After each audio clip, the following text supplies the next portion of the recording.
প্রথমবারের মতো আমার মনে হয় যে একটা বড় মেসেজ যেটা যায় যে কিছু একটা ঘটতে পারে, সেটা হচ্ছে আপনি যদি মনে থাকে যে 30 বা 31 জুলাই যে প্রোফাইল লাল করা, এবং সেই সময় একটা, আর ব্যক্তিগতভাবে আমার যেটা মনে হয় যে দ্রোহযাত্রা যখন ঘটলো আগস্টের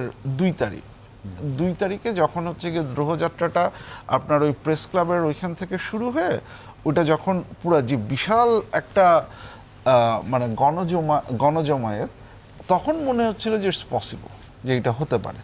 তারপর দিন যে নাহিদরা বের হয়ে আসেন, তার আগেই তো যে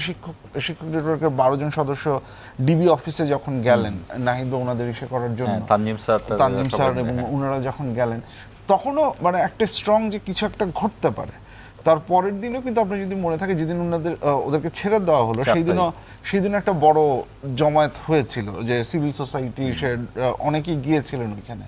তখনও মনে হচ্ছিল যে আচ্ছা ঠিক আছে, হচ্ছে বা হচ্ছে না, কিন্তু ওই যে মানে ছাত্রদের ওই জমায়েতটা, এবং আমার কাছে স্পেসিফিক্যালি 2 আর 3 তারিখ, 2 তারিখে স্পেসিফিক্যালি মনে হলো যে একটা বড় ধরনের চেঞ্জ আসলেই বোধহয় এবার সম্ভব।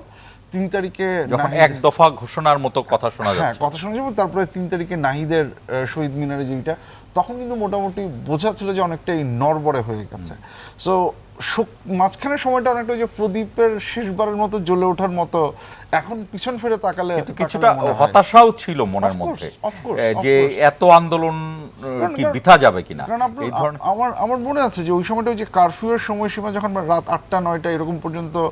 বাড়ানো হলো, তখন তো আমি মানে বেরোলো প্রচণ্ড জ্যাম, মানুষজন মানে বাইরে, আন্দোলনটা মনে হচ্ছে যে ওই রকম ইসে নেয়, আবার সব কিছুই